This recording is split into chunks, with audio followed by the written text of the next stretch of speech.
ಹಾಗಾದ್ರೆ ಮುಂದಿನ ಗೋಲ್ಡ್ ಮತ್ತು ಸಿಲ್ವರ್ ಭವಿಷ್ಯ ಹೇಗಿರುತ್ತೆ ಸರ್?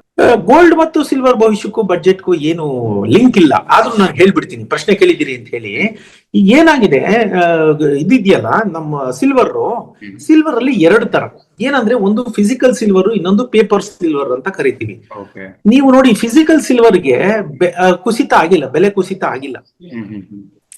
ಕುಸಿತ ಆಗಿರೋದು ಪೇಪರ್ ಸಿಲ್ವರ್ಗೆ. ಯಾಕೆ ಅಂದ್ರೆ ಏನೋ ಆಗುತ್ತೆ ಅಂತ ಹೇಳಿ ಸುಮ್ನೆ ಅದನ್ನ ಆ ಮಟ್ಟಕ್ಕೆ ತಗೊಂಡು ಹೋಗ್ತಾರೆ. ಶೇರ್ ಮಾರ್ಕೆಟ್ ಅಲ್ಲಿ ಆಗದೆ ಹಾಗೆ. ಅದನ್ನು ಸುಮ್ನೆ ಒಂದು, ಆಮೇಲೆ FOMO, fear of missing out. ಅಯ್ಯೋ ಇದನ್ನ ತಗೊಳ್ಳಿಲ್ಲ ಅಂದ್ರೆ ನಾನ್ ಲಾಭ ಮಾಡ್ಕೊಳ್ಳಲ್ವೇನೋ, ಎಲ್ರೂ ಮುಂದುವರಿತಾ ಇದಾರೆ, ನಾನೊಬ್ಬ ಹಿಂದೆ ಉಳ್ಕೊಂಡ್ಬಿಡ್ತೀನೇನೋ ಅಂತ ಫೋಮೋ ಅಂತ ಹೇಳ್ತೀವಿ ನಾವು ಇದನ್ನ ಮಾರ್ಕೆಟ್ ಅಲ್ಲಿ. Fear of missing out. ಆ ಭಯದಿಂದ ಜನ ಕೊಂಡ್ಕೊಳಕ್ಕೆ ಇದ್ರು. ಆಮೇಲೆ ನಾವು ಒಂದೊಂದು ಮುಖ್ಯವಾದ ಅಂಶ ಗಮನಿಸಬೇಕಾದ್ದು, ಗೋಲ್ಡ್ ಟು ಸಿಲ್ವರ್ ರೇಷಿಯೋ ಅಂತ ಹೇಳ್ತೀವಿ. ಗೋಲ್ಡ್ ಟು ಸಿಲ್ವರ್ ರೇಷಿಯೋ ಕಳೆದ ವರ್ಷ ಒಂದು ಅಂದ್ರೆ ಗೋಲ್ಡ್ ಟು ಸಿಲ್ವರ್ ರೇಷಿಯೋ ಅಂದ್ರೆ 1 ಗ್ರಾಮ್ ಚಿನ್ನ ತಗೊಳಕ್ಕೆ 100 ಗ್ರಾಮ್ ಬೆಳ್ಳಿ ಕೊಡ್ಬೇಕಾಗಿತ್ತು. ಆ ರೇಷಿಯೋ ಇಳ್ಕೊಂಡು 80 ಬಂತು.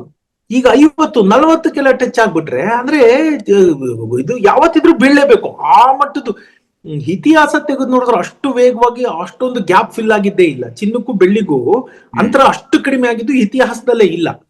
ಅದಾದಾಗ ಅದು ಬೀಳಲೇಬೇಕಲ್ಲ, ಹಾಗಾಗಿ ಬಿದ್ದಿದೆ.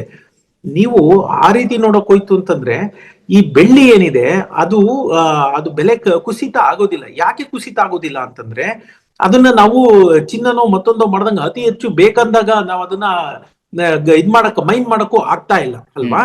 ಆದ್ರೆ ಅತ್ಯಂತ ಹೆಚ್ಚಾಗಿ ಕೈಗಾರಿಕೆಗಳಲ್ಲಿ ಅದು ಬಳಕೆ ಆಗ್ತಾ ಇದೆ. ಹಾಗಾಗಿ ಬೆಳ್ಳಿಯ ಬೇಡಿಕೆ ಇದ್ದೇ ಇರುತ್ತೆ, ಇರಲ್ಲ ಅಂತಲ್ಲ.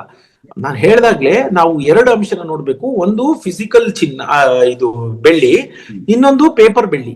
ಹೋಯ್ತಾ? ಇವೆರಡು ನೋಡ್ಬೇಕು. ಆಮೇಲೆ the difference between the gold and silver ratio ಇದೆಯಲ್ಲ, ಅವೆರಡರ ಅನುಪಾತನ ನಾವು ಗಮನಿಸ್ತಾ ಇರ್ಬೇಕು. ಅದ್ ನೋಡ್ಕೊಂಡು ಯಾವತ್ತೂ ಅಷ್ಟೇ 50ಕ್ಕಿಂತ ಕಡಿಮೆ ಆದ್ರೆ, ಅಂದ್ರೆ 1 ಗ್ರಾಮ್ ಚಿನ್ನ ಕೊಳ್ಳಕ್ಕೆ 50 ಗ್ರಾಮ್ ಬೆಳ್ಳಿ ಕೊಡೋ ತನಕನೂ ಓಕೆ.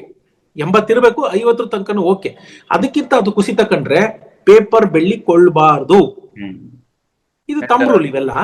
ಸೊ ಏನಾಗ್ಬೋದು, ಲಾಂಗ್ ರನ್ ಅಲ್ಲಿ ಚಿನ್ನ ಬೆಳ್ಳಿ ಬೆಲೆ ಏರುತ್ತೆ ಹೊರತು ಕುಸಿತ ಆಗೋದಿಲ್ಲ.